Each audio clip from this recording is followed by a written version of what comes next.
John, it's good to be with you. Thank you. Well, there's something else, too, in that the NORC AP poll. President Biden's overall approval rating stays at just 43%, and that number drops when you ask folks specifically about the president's handling of the economy and foreign policy. And I think it's fair to say we're all rooting for the president today to deliver a strong message to Presidents Putin and Xi and the rest of the world. But my question for you, is he up to the task? Obviously not. The situations that we're facing right now internationally as well as domestically are all because of bad policy and poor leadership from the United States. In your previous reporting, you were just talking about that NATO is reportedly stronger than ever. Well, that's fine, but NATO is only as strong as its weakest link. And as far as I can see, this is the first time America has been the weakest link in NATO in its history. And so every issue that we're facing as Americans are directly because of this administration and liberal Democrats' bad policies internationally and domestically. Congressman, I mean, you see it, we see it, but the White House and the legacy media truly want us to believe that Biden is leading in the NATO response, that, he's rallying the message here. But, even this morning, he passed by reporters, didn't answer any questions. And in contrast to Canada's Trudeau, Boris Johnson, also, they took questions.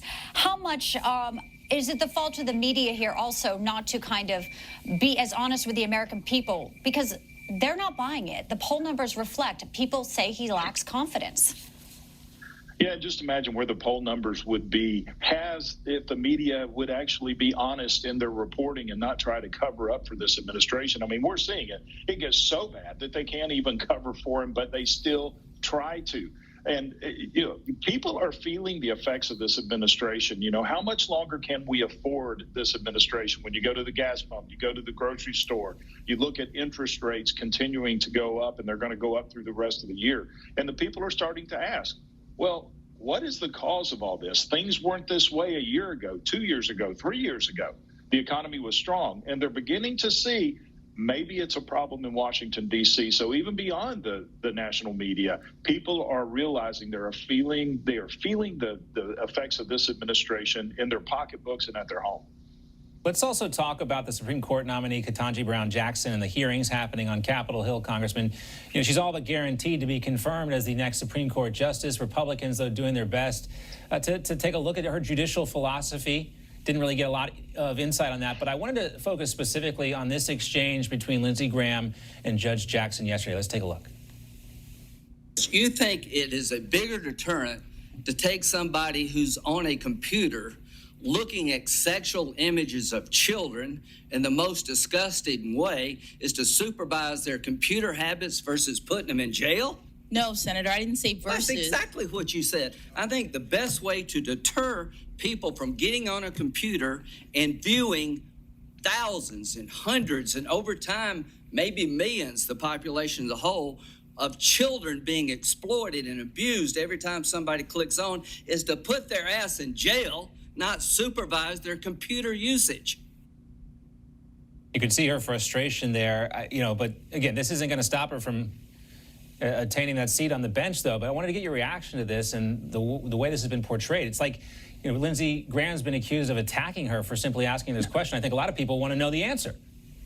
Well, you do have to ask the questions to get the answers, and the things that she said are just unbelievable. I mean, she said something about why do you put somebody in jail for long periods of time because of 15 minutes?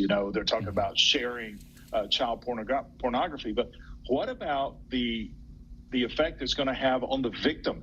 I could make the argument, well, it only takes a few seconds to actually murder someone. Well, is that an excuse not to put somebody in jail? It's the severity of the crime. And the liberals have taken a stance of supporting the criminal more than the victim. And it shouldn't matter in a Supreme Court justice what party you are, because according to Hamilton and Federalist number 78, they should look at the manifest tenor of the Constitution. Supreme Court justices only look at the Constitution, what is in the Constitution in its original intent, and make their opinions and their rulings based on only what's in the Constitution, not what isn't in on the Constitution. And so we've seen these liberal justices actually writing into the Constitution things that aren't there because the Democrats are using the Supreme Court as another branch of the legislature to enact laws that they cannot get through because American people are not with them on this.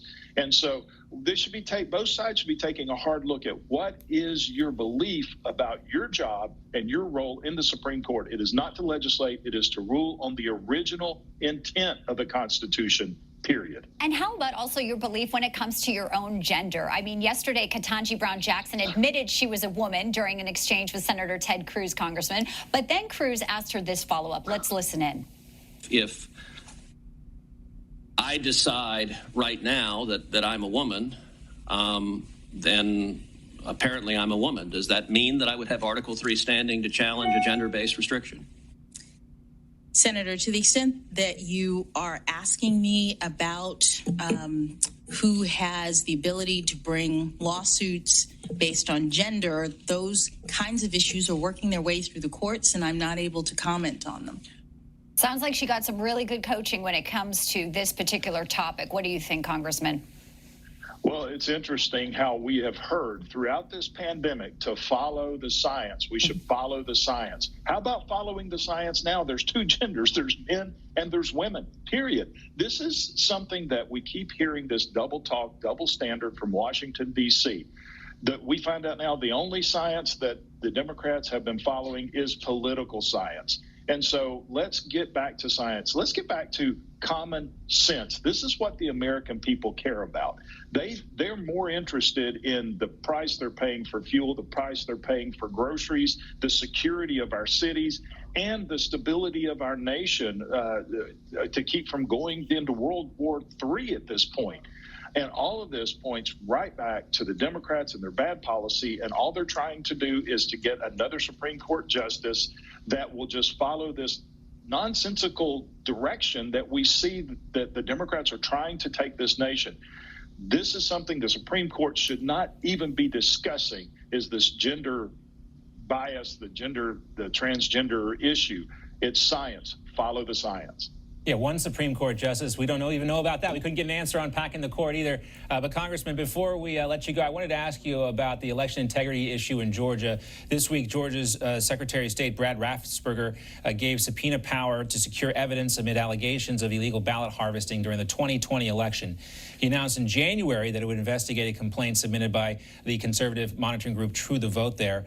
And according to that complaint, they found cell phone pings on 242 people who visited drop boxes in Georgia multiple times, over 5,000 different drop box locations. You know, there's a lot of information there, but I just wanted to ask you briefly, what is your level of confidence in the 2022 elections in Georgia?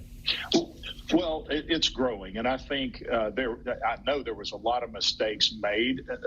Brad Raffensperger was part of the problem, and that's the issue I have with him, is changing the election law and the way that we handle the elections. Look, there were no drop boxes allowed in Georgia during the 2020 election, but there was a decision made to put those drop boxes in, to send out applications to every voter, which we've never done before. A lot of things that require the state legislature, constitutionally, require the state legislature to make those changes.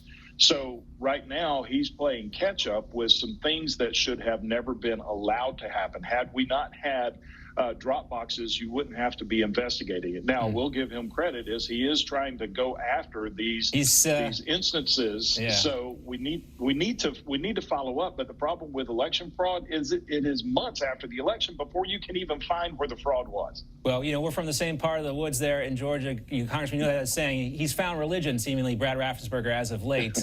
Funny how that happens when an election is right around the corner. Great to see you, sir. Absolutely. Thanks for your time. All right. Thank you, John.